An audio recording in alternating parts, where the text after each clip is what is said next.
Hey everyone, so today we are going to be discussing a video that I stumbled across this weekend titled 7 Tips for Healthy Boundaries in Christian Dating. And I'm not a Christian, and I know a lot of you aren't Christians, so I wondered, what can the average person, potentially an atheist, potentially just someone of any other religion in the world, what can the average person get out of a video like this?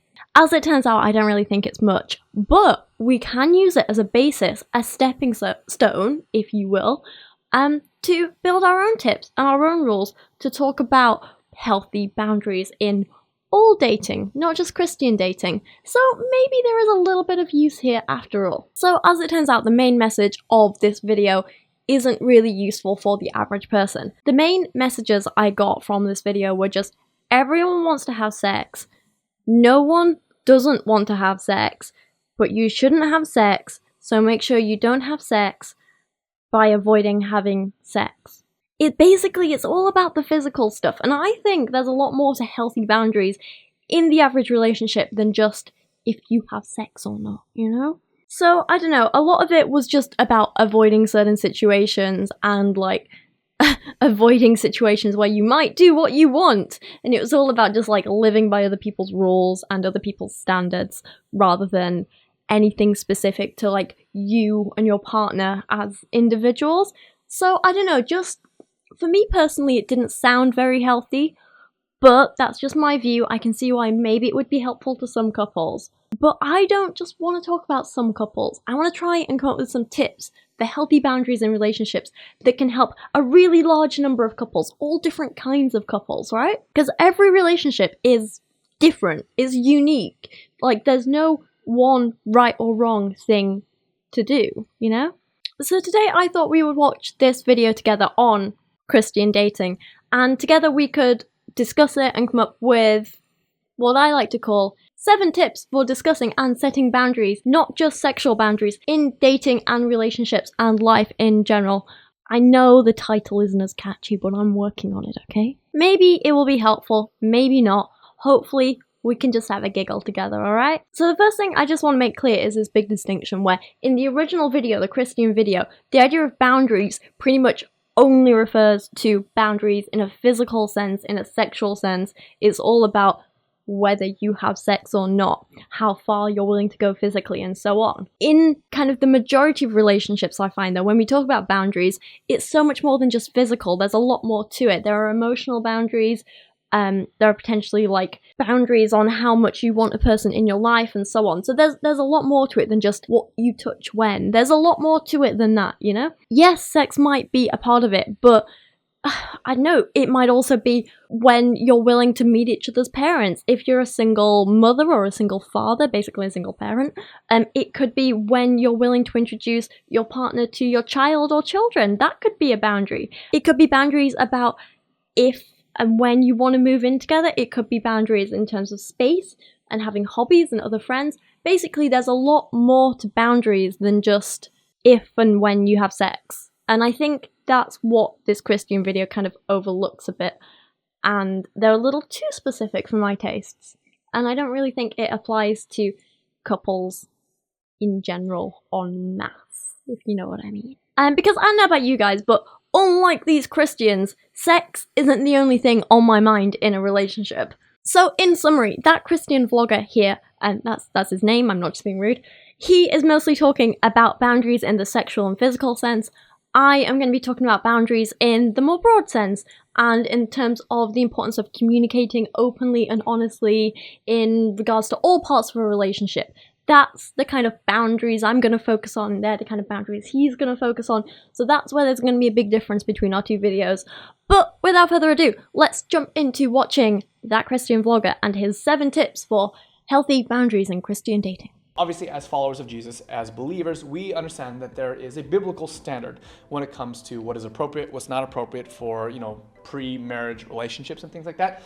And let's be honest, sometimes that's difficult. Sometimes it is really hard to maintain those physical, emotional, spiritual boundaries and things like that. Okay, so within the first 30 seconds here, we already have a little bit of disagreement. Instead, I would open this up by saying, obviously, as a mature adult-ish, willing to take responsibility for my own actions. I understand that relationships are very personal things, and as long as both adults are communicating honestly and openly, as long as everything is consensual, as long as no one's breaking any laws, as long as no one's getting hurt physically or emotionally, it's up to those in the relationship to decide what is and what is not appropriate for them.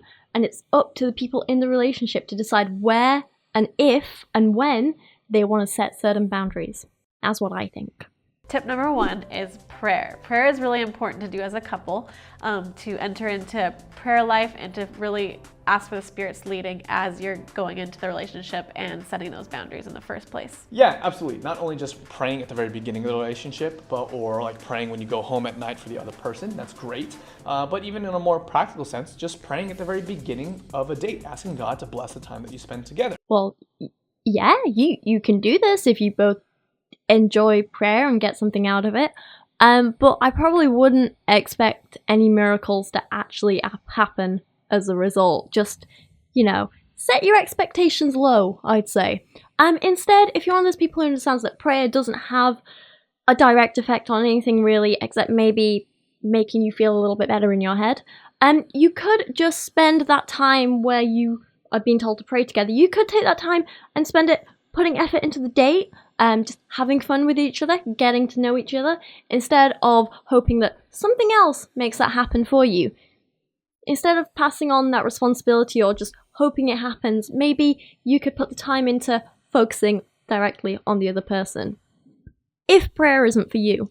Another way that you could do that is, let's say things are actually getting a little bit more spicy than you planned on, and things are heading down a route that you don't want to go down. Just, pump the brakes, be like, whoa, hold on, what's going on here? Do you mind if we pause and pray and ask God to kind of like be at the forefront of our mind and to kind of just bless the time that we're spending together? So definitely start with prayer. Or if things are going to a physical place that you're not comfortable with, it is more than okay to just turn around and say, hang on a minute, I'm not comfortable with this. And perhaps discuss why you're not comfortable with it. Perhaps you can discuss if you think you'll ever be comfortable with it, if you think it's somewhere you might get to in the future, or if you think it's a place that this is like, nope, this is a definite boundary for me. You can discuss if there's anything your partner can do now or in the future to reassure you, to make you feel more comfortable, to make you feel happier. You can discuss if there are things that both of you would rather do instead. But the main thing is that I recommend you directly talk to each other about how you're feeling, and not just going through some other person or thing or spirit, you know what I mean? I'd say if you want to add prayer into the mix because you're religious, that's fine, you can do it, but it shouldn't be your go-to thing. Directly talking to each other should. I directly oppose what this guy is saying. Do not definitely start with prayer. Definitely start with talking honestly and openly and directly to each other. And then if you want to add prayer in later because you're into that, that's fine. The prayer isn't the problem here. The problem is that prayer shouldn't be the first thing. Talking to each other should be the first thing. It's way better to say to your partner, I don't want to do this and here's why, than saying, hang on a minute. Dear God, I don't want to do this. Are you hearing this? Tip number 2 is to be avoiding late night rendezvous, especially if you guys are by yourself. I believe there's studies that have been done that show that temptations, whether they're physical temptations or other temptations, are always stronger at nighttime than they are during the daytime. Yeah, I think this idea of like triggering situations in terms of like physical boundaries and sex is a little bit naive. Sex can happen at any time. Do not kid yourself. Maybe the reason it's more likely to happen at night is because that's time when you're not working or at school, and so it's when most people socialize. I don't know, maybe that's just me. If you are genuinely scared to be alone at triggering times, then maybe you should have an open and honest talk with each other, because that is probably telling you something. If you're scared that, whoops, you'll just slip and have sex, that again is probably telling you something about your needs, your desires, your wants, your partner's needs, desires, and wants. Maybe it's time you two had a face-to-face conversation about this instead of just avoiding triggering times, because that's not really gonna solve anything, is it? Again, communication is important, not just avoiding the situation and hoping for the best. So if you're gonna go out on dates, try your best to avoid late night dates if you want to avoid temptation. I think the biggest problem here is that if you are putting yourself in situations where you feel your boundaries are pushed or stretched, you shouldn't just avoid those situations and pretend they're not happening. Discuss it, say how you're feeling, say why you feel uncomfortable, and work together to come up with a better solution to fix it. Do you need to stop doing certain things? Do you need to talk about things more? Do you maybe need to change your boundaries a little bit so you don't feel quite so stretched? I don't know. Just saying how you're feeling with your partner and explaining why you feel uncomfortable and working together to fix it is way more important than just avoiding those situations altogether. I mean, chances are you're feeling uncomfortable for more reasons than just it's that time of day. There are definitely probably underlying reasons there that you two can work on, and it's important to talk about it and work through it together, because just avoiding it and hoping the feeling to go away isn't going to help anyone. And that brings us to tip number 3, is to sometimes go on group dates. This can be really healthy in a relationship, to surround yourself with friends, not just always be by yourself, just the two of you, because that can be really tempting to just, Temptatious. Temptatious. Group dates are great. They can be great. It's important that as a couple, you don't just end up in a little bubble together where you're in your own world and you don't see anyone else. That is really unhealthy. That's why spending time with others, in groups, with friends, family, so on, it can be great. It can be brilliant. But I don't think you should use it as a tool to avoid being alone.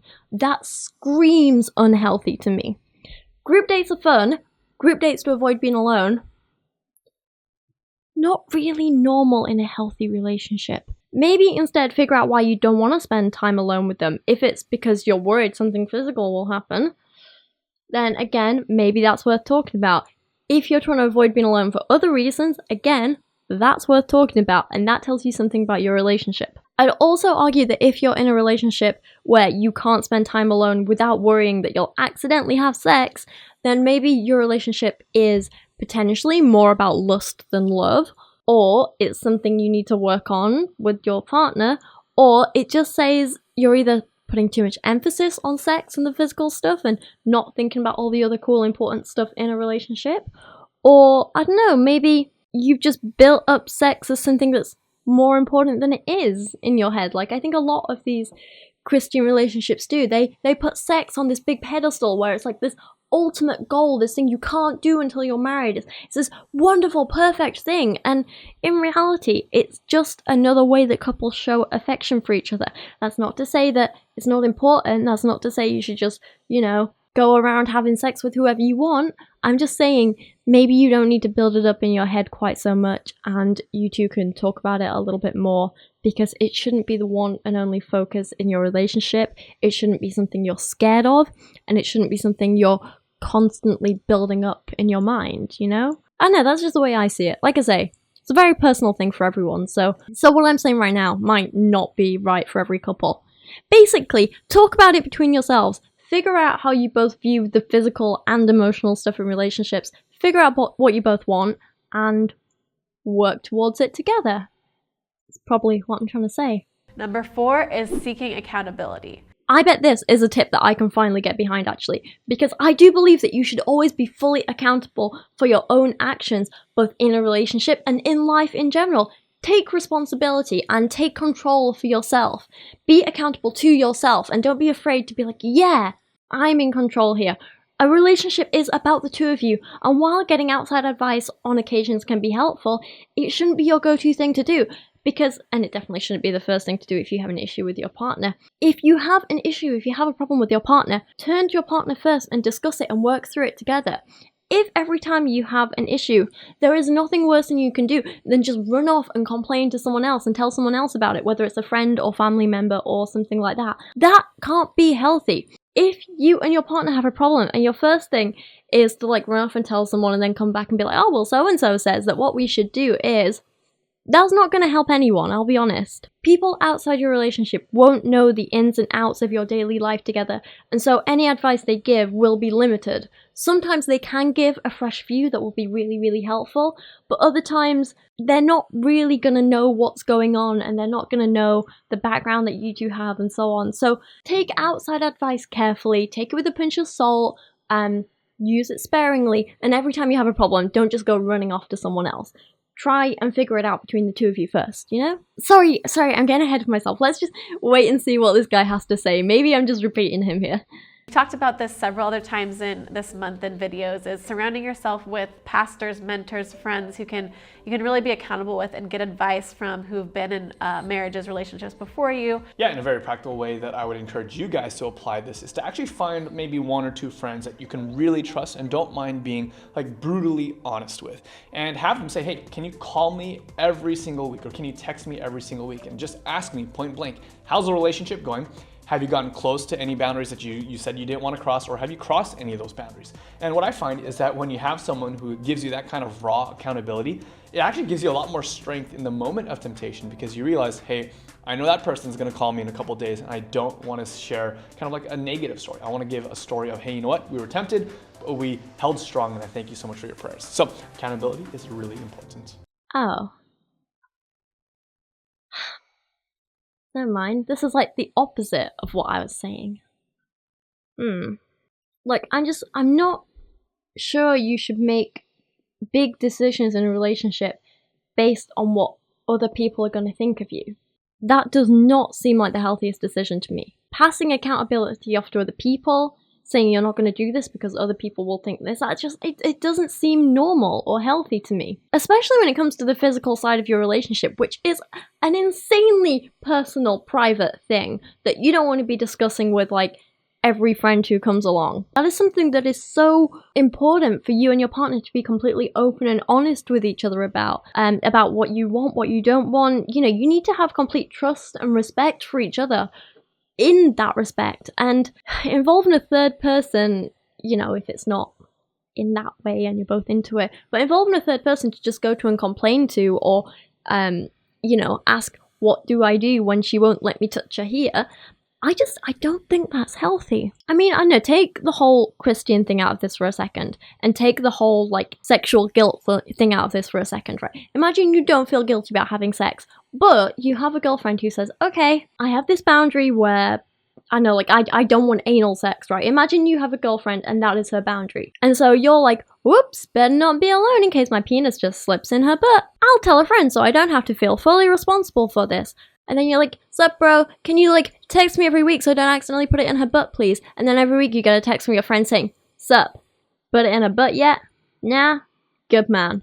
It's weird, right? You take the whole Christian thing out of this, and it's weird. You take the whole sexual guilt thing out of this, and it's weird. I don't think it's normal to involve, like, a friend or family member in your private, personal sex life to that extent. Tip number 5, which is actually to get very, very, very, like, uncomfortably specific about what kind of boundaries you do or do not want to have. Now, this is important because every single person is a little bit different. To give you guys an example, your sister Trisha, she had a boundary that we didn't have when it came to her dating relationship. Yeah, she didn't kiss until the wedding day. Where do you want to draw the line? What do you say, you know what, these certain things, maybe it's kissing or hugging or something along those lines, like, I'm okay with this. Maybe I'm not, I don't know.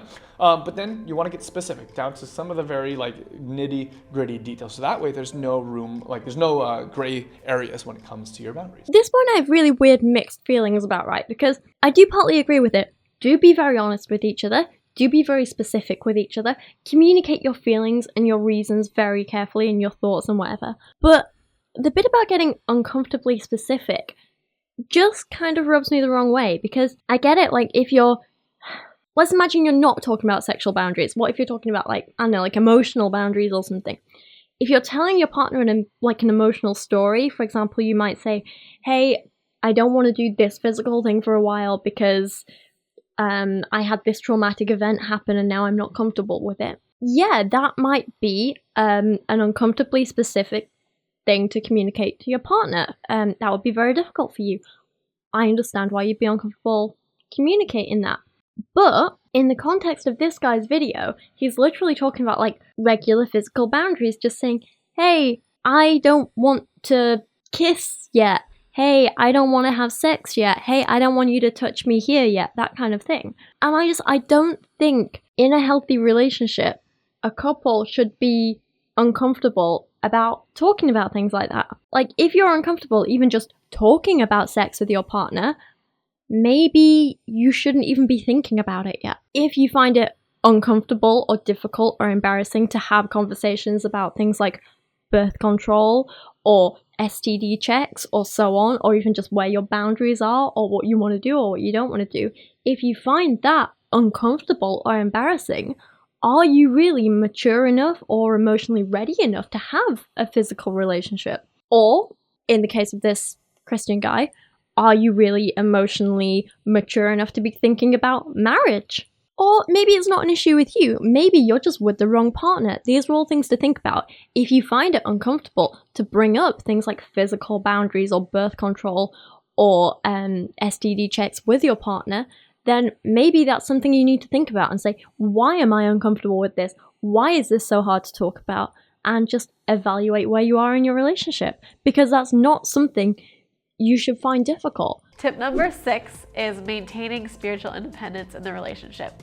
This is key. You do not want to rely on your partner or your significant other to get that nurturing spirituality from. You need to maintain that independence with God and that relationship with God. You want to make sure that you have that for yourself. And it's not going to be healthy if the other person is depending on you or you're depending on that other person. You want each person to have a relationship with Jesus first. Again, this one is a point that I do kind of partially agree with him. If we take the spiritual part out of this, just maintaining your independence while you're in a relationship is a really, really important thing. Having your own hobby, spending time alone, having your own friends potentially, just maintaining your own identity and sense of who you are, really, really important thing. I know I said it before, but you don't want to get stuck in this little relationship bubble where you never leave or go out or see anyone else. I find it difficult to comment on this because I can't really say I've ever had a relationship with God. I don't believe there is a God to have relationships with. But I guess I just kind of say something like, while it's important to not get too codependent on relationships, and you should still make sure that you look after yourself and that you know how to look after yourself and be this awesome independent person. I don't know, sometimes it's good to know that you've got this other person there to lean on and rely on when things get tough. So yeah, I don't know how I feel about their point here, and I don't know how relevant this is to everyone else in the world who isn't religious. Our last tip is to not focus too much on how far is too far. Now, obviously that's an important question to actually be asking, but what I mean is more of a shift of your mentality, a shift of your focus. Not saying, hey, how far can I go? How much can we do before we get in trouble for where God is mad at us? Rather to look at it from the opposite perspective, thinking questions like, hey, how can we best glorify God in our relationships? Yeah, and really focusing on the positive aspects of your relationship instead of always inching towards that boundary and that line. So this point is a little bit weird, and it's only kind of relevant when you do have that whole religious Christian sexual guilt thing going on. So I guess what I'd say is that if you do have some boundaries in your relationships, don't constantly be trying to push them. That's the advice I give here. If you're dating someone with a kid and they don't want you to meet their kid yet, don't arrange dates for when you know they're going to be doing something with their kid or spending time with their kid, like if it's a school inset day or something. Or if you know that your partner doesn't want you to meet their parents yet, don't try and add their parents on Facebook. That kind of thing. Don't be pushing those boundaries. These are kind of extreme examples, but they just kind of I guess they get the point across, right? The point is, find other things to do, find other things to focus on as a couple, and don't let those boundaries define your whole relationship. Work on having this whole, complete, happy relationship. If you don't want a physical relationship yet, that is fine. Go out on dates, have fun together, watch TV together, go on day trips together, just laugh, work on your friendship too. To give a kind of weird-ish example, but a personal one just in case it helps, with me and Dan, although we were kind of in a weird situation where we met. When I first met Dan, I literally just moved back to the area and where we went to uni, and I knew no one at all. All my friends had graduated, I'd come back from a year out working, and we kind of randomly met each other at a party.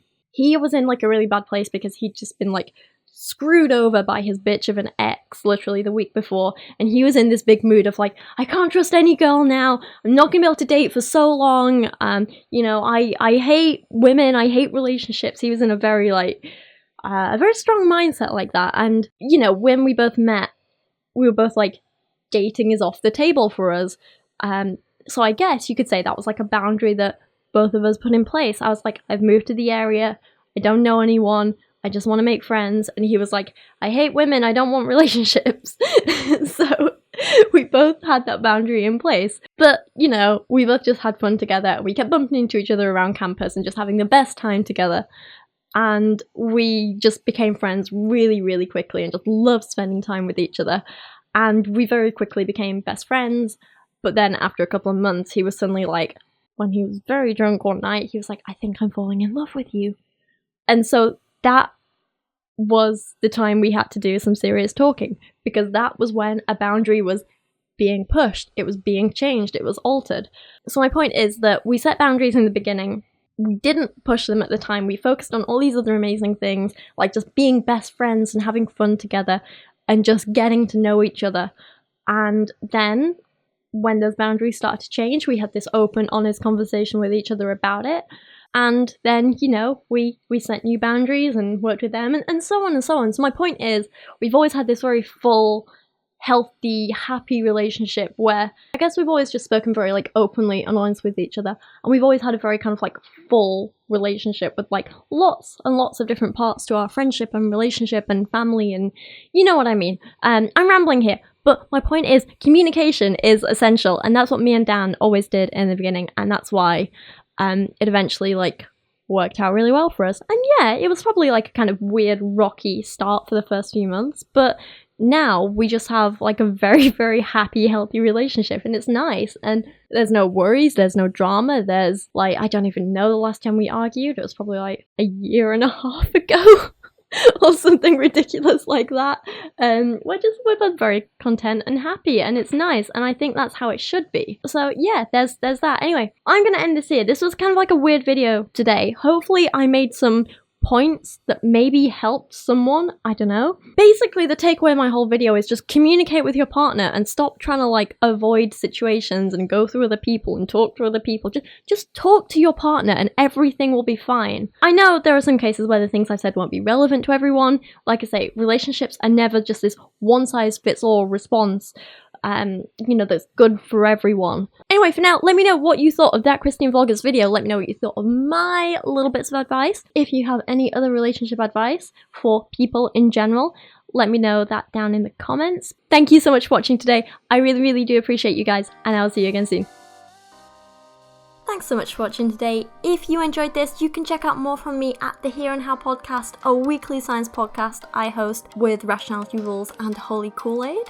In the meantime, you should know I have merch available now, and it's awesome if you want to go check it out. But for now, a huge thank you goes out to everyone supporting me on Patreon this month. You guys are awesome.